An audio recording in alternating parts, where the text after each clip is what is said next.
Það alveg sama hversu langt ganga og það bara gerist ekkert hérna. Heyrist ekkert frá okkar stjórnvöldum. Það kom einhvers konar svona ákall eða tilkynning frá ráðherrum nokkurra landa sameiginlega í gær. Ertu sátt við þá orðræðu sem þar fór fram? Þetta var svona fordæming á Hamas að miklu leyti eins og auðvitað líka á svelti. Nei, ég ekki sátt við hana. Mér finnst hún bara vera að slá ryki í augun á okkur til þess að kannski þakka aðeins niður í okkur ef eitthvað Það er bara algjört tónbjörn á þessu stigi málsins. Takk. Þrándur heiti ég, Þórar Reynsson. Hvar rauða línan? Já, það er búið að stíga yfir hana náttúrulega bara fyrir löngu síðan, sko. Ég veit ekki, það er bara örugglega fyrir mína tíð, sko, hérna. Það ekki verið bara hérna 48 í Nakba. Byrjað þar. Og þú ert einn af þeim sem mætir mjög reglulega á mótmæli. Þú stendur hér með fólkinu í þjóðarmorðinu, en hvað hérna, finnst þér að það sé verið að hlusta? Nei, það er ekkert verið að hlusta, en maður bara mætir samt, sko. Nei, ég veit það ekki. Hvort það hérna, víst að eins og bara slétt saman þetta, sko. Það verður ekki að vera, sko. Þú hefur verið mjög duglegur að svona nota myndlistina í svona, pólitískum tilgangi og hefur málað málverk af þessari ríkisstjórn meðal annars. Finnst þér að listafólk gæti lagt meira til? Já, mér finnst það nú, sko. Hérna, ef maður bara, þú veist, þetta ekki, maður getur svona litið á til dæmis eins og bara kynnslu á fordreiminn á Víetnamstríð og eitthvað svona, ég meina það var, maður gat ekkert verið eitthvað skapandi í listum á þess að vera bara, hérna, taka þátt og hérna vera að andmæla stríðina þar, sko. Það er svona, ég vildi að væri þannig í dag líka, sko, bara, þetta væri bara normið, hérna. Finnst þér, sko, það er svona áberandi vöntun kannski á yngra fólki hér í dag og svona síðustu mótmæli. Heldur það sé eitthvað sérstök ástæða fyrir því? Ég bara skal ekki segja, ég veit allavega svona ellendist, þá er hérna unga fólkið hérna opaslega virt, sko. Ég bara kann ekki skýringu á því, kann ekki segja frá því hvað veldur hér, sko. En þú skorar á ungt fólk að mæta þetta? Já, alveg hygglust, já, komið og mætið, það er bara, þú veist, það þurfa fleiri, sko, það er bara, við erum ekki nóg mörg, sko, það er bara, þurfa allir að koma, það er eina leiðin. Og þetta er eitthvað sem snertur okkur öllu, eða ekki? Jú, ég hefði haldið það, ég meina, ég held að við getum ekki horft á þetta í símanum okkar á þess að snerta okkur, sko, ég bara gerir ráð fyrir því. Takk hérlega fyrir. Já, takk sem leiðis. Kannski að byrja á að fá fullt nafn. Sunneva María Sveinbjörnsdóttir. Hér var spurt hvar rauða línan. Hún hefur verið dregin hér fyrir framan en finnst þér ekki vera löngu komið fram yfir hana? Jú, ég vil nú eiginlega svona segja það að rauða línan hafi verið farið yfir hana fyrir 70+ árum, sko. Þannig að, þú veist, löngu búið að, gera nógu mikið til þess að draga rauðu línuna en Ísrael og þeir sem að styðja hana halda bara áfram að fara yfir hana og þú veist, er bara alveg sama og er eiginlega bara að hrósa sjálfum sér fyrir að brjóta svona illa á mannréttindum fólks. Það var ágætis mæting hérna í dag. Heldurðu að það verði hlustað núna? Eins mikið ég vil segja já, það kemur ekkert óvart ef að þið myndi ekki eins og svara. En maður vill náttúrulega aldrei gefa upp vonina, þú veist, maður vill alltaf að það sé eitthvað gerst, þú veist, að því eins og maður segir, þú veist, fólk er að segja að við erum Ísland, við erum svo lítið land, en þú veist, það þarf bara eitt land í viðbót til þess að segja nei, til að standa upp fyrir, þú veist, það skiptir ekki máli hvort það sé pingulítið land eða risastórt land, það skiptir ekki máli. Það er bara fordæmi sem er mikilvægt. Alveg 100%. Við viðurkenndum Palestínu sem frjálst ríki hérna 2015 minnir mig, en finnst þér við hafa verið að standa við skuldbindingar svona gagnvart einmitt því? Nei, alls ekki. Það bara ekkert frjáls við það að vera fastur við ákveðin landshluta og vera, bara sveltur í hel, og þetta heldur ekkert nýtt að vera sveltur og vera skotið niður. Þetta búið að vera, eins og segi, vandamál í 70+ ár. Þú fylgist grannt með fólkinu á Gaza, ertu í sambandi við einhverja einstaklinga þar? Já, ég fylgist með rosalega mikið á samfélagsmiðlum. Ég er ekkert persónulega beint í einhverju sambandi, svona persónulegum tengslum, en ég reyni alltaf að hjálpa því sem ég get og deila því sem ég get, og eins og ég segi, eins og margir segja, eins og ég segi, hvað eigum við að gera Íslendingar, en eins og maður heyrir oft, margt smátt gerir eitt stórt, og það geta allir gert eitthvað, saman hvort það sé að hjálpa fjárhagslega, mæta á svona staði, deila, það er svo margt sem hægt er að gera, þú sést bara einn einstaklingur á einhverju lítilli eyju út í raskati. Takk hérlega fyrir þetta. Takk. Sigrún Jónsson. Sigrún, af hverju eru þið hérna í dag? Við erum bara að mótmæla þessum hrylling sem á sér stað ennþá næstu 2 árum seinna á Gaza, og við biðjum að landamærin verði opnuð og matur og annað fái að flæða inn, sem við erum búin að bíða í allt of marga mánuði. Sumir segja að við erum svo lítið land, við getum ekki gert neitt. Hvað segirðu við svoleiðis fólk? Það er bara kjaftæði. Við höfum okkar rödd og hún er stærri en við höldum. Við höfum alveg fullt að segja og við eigum að nýta röddin okkar. Og svona líka kannski, hvað viljum við kenna börnunum okkar? Þetta er svolítið snýst það, ég sé að þú ert með barnið þitt hér í dag. Nákvæmlega, og í rauninni bara sem móðir, og ég held að flestir tengi við það að sjá þessi börn á Gaza, maður einhvern veginn sér bara sitt eigið barn í þessum aðstæðum, og það er þyngra en tárum taki að fylgjast með þessum hrylling, og ég í rauninni er bara þetta brýtur í manni hjartað dag eftir dag að fylgjast með þessu og ekkert sé gert. Það kom yfirlýsing frá íslensku stjórnvöldum sem vinnu við fleiri stjórnvöld í heiminum í gær, þar sem að það voru fordæmingar á aðstæðum, sveltinu, en líka gagnvart Hamas. Finnst þér það vera tímabært akkurat núna? Nei, það er ekkert sem réttlætir þetta. Það er bara ekki neitt, og það er ekki hægt að fela sig endalaust á bak við Hamas. Ég meina, auðvitað var þetta ekkert sem gerðist þarna í október 2023, ég meina, það er alveg ekki kannski til fyrirmyndar, en ég meina, maður skilur samt alveg angistina og reiðina þegar þetta eru 75 ár sem er bara búið að brjóta á þessu fólki í Palestínu, og maður skilur reiðina, og að svona samtök, ég er ekki að afsaka Hamas samtökin, alls ekki, en maður skilur það samt að vissu leyti að svona samtök verði til þegar þetta er búið að vera í gangi 75 ár. Okkur er þau enn. Hvað segirðu? Okkur er þau hérna. Það er allir að taka saman. Það er allir að taka saman. En vilt þú segja við okkur kannski frjáls Palestína? Við geymum það þangað til seinna. Takk. Rúnar Guðbrandsson. Rúnar, hvers vegna stendur þú hér í dag? Nú bara mér ofbýður svo ofboðslega þetta aðgerðarleysi og þessi doði og dauð, og ég meina ástandið er náttúrulega bara orðið beyond, þetta er náttúrulega bara ótrúlegt, þessi stjórnvöld þarf ekki að taka við sér og standa í lappirnar, og ég meina það verður eitthvað að fara að gerast, stöðvaðan djöfulsins viðbjóð. Hvað getum við gert, svona lítið land? Þannig að við hægt að byrja að slíta stjórnmálasambandi við Ísrael, og það er hægt að krefjast þess að bara þeim verði hent út úr Sameinuðu þjóðunum, og það er bara drepa í þess eins og sígarettu, þetta er bara viðbjóður. Heldurðu að það sé verið að hlusta á okkur hér inni? Ég ætla rétt að vona það. Ég hef ekki orðið var við neitt lífsmarkað inni, en við höldum bara áfram þannig að við náum eyrun þeirra, sko. Gefust ekki upp? Nei. Kannski fá þitt nafn? Ólafur Ólafsson, myndlistarmaður. Ólafur, hvar er rauða línan?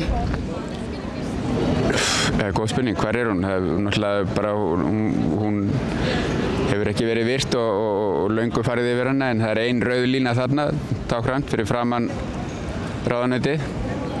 Þau þurfa að gera upp hug sinn þegar þau koma úr vinnunni eða hætta sér út úr húsi, hvort þau stígi yfir hana eða hvorum meginn haldi sig.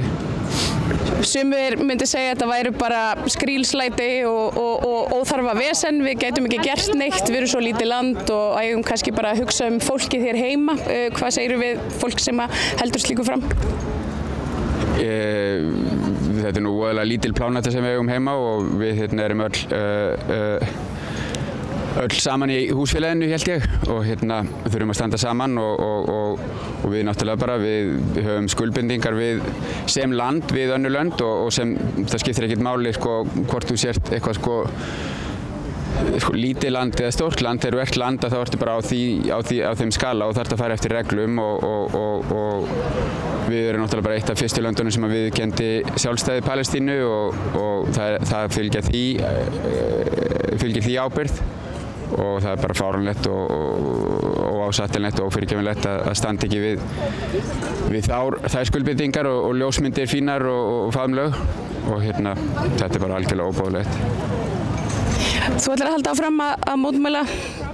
Já, við erum nokkur sem erum að reyna líka núna að fá verkalýðsfélögin af stað af því að eins og þú sagðir áðan að skrílslæti og annað almenningur kannski finnst ekki vera að kalla það á sig og finnst þau ekki alveg kannski almennt séð einhvern veginn passa í þessi mótmæli en það þarf bara að hjálpa fólki við brúna og verkalýðsfélögin bara verða að láta taka til sín og þú veist, þau eru náttúrulega stofnuð á þessum forsendum að standa saman á alþjóða vettvangi og verkalýðsfélag ekki einhver íslensku uppfinning og það alþjóðar apparat og erlendis miklu meira það að verkalýðsfélag taki þátt í að skipuleggja svona fundi, sérstaklega í Suður-Evrópu, Norðurlöndin kannski ekkert mikið en þannig að ég er búinn að senda póst á verkalýðsfélögin, ASÍ, Eflingu, BSRB, BHM og fleiri svo Rauði krossin segist ekki mig að gera neitt. Þú veist, það náttúrulega búið að brjóta á þeim allar, þú veist, brjóta á þeim, allt sem hættir að brjóta á þeim og til hvers eiga þau verið að fara eftir einhverjum reglum sem ekki lengur þú veist, hafa ekkert gildi og En hafa verkalýðsfélögin eitthvað brugðist við? Þau eru aðeins að bregðast við, já. Og þau náttúrulega eitthvað í sumarfríi en ég sagði bara notið bara netið og hringið, skiptir ekki máli hvar þið eruð, Starvíkurfoss eða eitthvað, þið getið tekið samtalið og við erum að fylgja því eftir Ísland-Palestína og við erum bara í rauninni að fara að velja dag eða dagsetningar og bjóða þeim hvenær ætlið að koma að þessu og ég trúi ekki að það bara gerist landvernd og fleiri öll þessi barnahjálp líka er til og það þurfa öll félög sem að hafa eitthvað eða ekkert með þetta að gera, það hafa allir eitthvað með þetta að gera, það er saman hvað þú ert að gera, það er verið að brjóta á öllum. Já, þetta snertir okkur öll. Já, og ég veit að almenningur vill koma saman og þau bara finnst þau ekki endilega að passa inn í þetta og það bara gera annars konar mótmæli sem að allir mæta á, við þurfum að fylla Arnarhól eða ég held að Arnarhól eða fyrir framan Alþingishúsið, bara fá risafund. Takk hérlega fyrir þetta.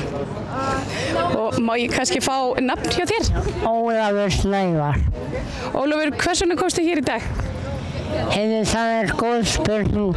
Mér náttúrulega ekki sama hvernig stjórnvöld á Gaza að meðhöndla eða fara með börnin, þau svelta og þannig bara maður verður að sýna stuðning í verki og koma hingað og mótmæla. Já, þetta svona það sem að gengur yfir einhvers barn, gengur yfir okkar allra börn, það ekki? Ekki sagt börnin og Gaza eru okkar börn? Jú, eins og áðan þegar við vorum að hrópa og kalla, þá þannig hugsaði ég þá fann ég svo til mikillar samkenndar þannig að það má segja og ég og samkenndin mín sem saman að mótmæla. Það mjög fallegt. Takk hérlega fyrir þetta. Það var ekkert. Vala Sigþrúður Jónsdóttir. Vala, hvar Rauða línan? það var farið yfir rauðu línuna fyrir sko mörgum mánuðum og ári síðan. Það bara löngu búið að fara yfir rauðu línuna. Sko, einhver myndi segja að við erum svo lítið land, við getum ekkert gert í svona alþjóðlegu samhengi. Við ættum bara að hugsa aðeins betur okkur sjálf. Hvað segirðu við fólk sem heldur svona fram? Það ætti að gera okkur miklu duglegri hvað við erum lítil. Það er svo auðvelt fyrir okkur að vera hugrökk og að taka afstöðu, en með því að heilt land taki afstöðu, það getur haft svo mikla afleiðingar. Það getur gert önnur lönd hugrökk. Það við séum smá, það ætti að hvetja okkur áfram en ekki letja okkur. Heldurðu að það sé verið að hlusta á mótmælendur hérna í dag? Já, það heyrist í okkur og ég vissum að það er verið að hlusta. Þannig að þið ætla að halda áfram? Við höldum áfram. Við hættum aldrei. Frábært, takk hérlega fyrir.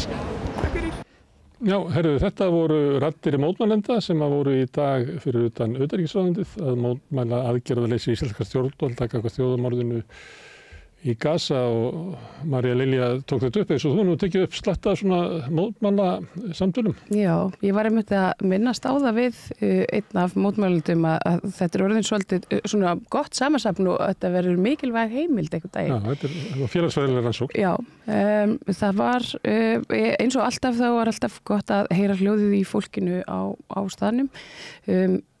Það gefst ekki upp eins og framkom. Það ætlar að mæta aftur og halda áfram. Það kemur fram í viðtölunum af hvað ástæðum það er að koma.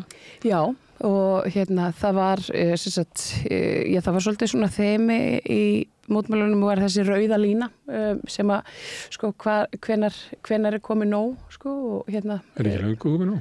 Það er það sem allir vildu meina, en mótmælendur drógu þannig upp rauða línu við hurð hjá ráðuneytinu svona fyrir þau sem þarf vinna að stíga yfir svona þegar þau fara heim. Er þá meiningin að taka sambærilega afstöðu og allur almenningur sem ég trúi að þessi yfirgnæfandi meirihluti íslenska þjóðunar sem að vill að stjórnvöld geri allt sem að mögulegt er til þess að koma í veg fyrir þetta þjóðunar. Já, ég held sko á samtölum mínum við starfsfólk í ráðuneytinu sjálfu svona í gegnum bara núna síðusta árið, þá einhvern veginn er það svona mín tilfinning að það sé nú eiginlega viljið þeirra að gera meira, en það er auðvitað getur ekkert svo sem nema að yfirbúðarnir geri eitthvað. En við fáum þau ekki viðtöl, en við fáum mótmælendur viðtöl og gaman að þessari skráningu sem út með hverju fólk er að mótmæla. Herðu, en þetta eru lokin á Rauða borðinu í kvöld. Við þökkum Maríu Lilju og Sigurjóni Magnúsi fyrir að segja fréttirnar með okkur og taka viðtöl. Búið að reyni sinni fyrir að taka upp og senda út, en ykkur þökkum við mest sem hafa verið að hlusta og horfa þegar við breytt þessu spjalli okkar í fjölmiðlun. Ég ætla að minna á eins og ég geri oft að það eru þið sem að byggðu upp dreifikerfi samstöðunar, bara með því að segja vinum og vandamennu frá efni sem að ykkur líkar hér. Þá leitar fólk það uppi, getur fundið á Facebook undir á síðu samstöðunar, á YouTube á síðu samstöðunar, í öllum hlaðvarpsveitum, bæði undir nafni samstöðunar og einstakra þátta á samstöðunni. Og svo erum við í útvarpinu á 89,1 á stór höfuðborgarsvæðinu og það má sækja þar útvarpssendingar á spilarann, þar fyrir utan höfuðborgarsvæðið. Spilarinn er bæði á vefnum, spilari.is, og svo er spilarinn líka app sem má hlaða niður í síman og hlusta á samstöðun og allir íslenskar útvarpsstöðvar hvað sem er í heiminum. Við erum komin í sjónvarpið til þeirra sem er svo heppin að skipta við fjarskiptafyrirtæki Síman. Þar er við númer 5 á fjarstýringunni. Kannski vill með önnu fjarskiptafyrirtæki bjóða sínum viðskiptavinum líka upp á efni frá samstöðunni sem er 24 tíma sólarhring, 7 daga vikunnar, allan ársins hring, samfélagsumræða við þetta Rauða borð og í öðru þáttum samstöðunnar. Það sem að knýr samstöðun áfram er sá hluti áhorfenda og áheyrenda sem hafa gerst áskrifendur. Það eru þeir sem að gefa okkur afl til þess að halda áfram og kannski bæta við. Ef að þú vilt efla samstöðuna þá ættir að slást í þann hóp. Þá getur þú farið inn á samstöðun.is. Það er en appur sem ástandur áskrift. Þar getur þú skráðið fyrir grunnáskristin sem er 2750, mátt borga meira og vilt. Og því sem að kjósi getur látið áskriftin að renna sem félagsgjöld inn í alþýðufélagið. Og það er alþýðufélagið sem á og rekur samstöðuna. En þetta er gott í bili hjá okkur. Við verðum hérna næst á slaginu klukkan 7 á morgun og þá verða það sagðar fréttir.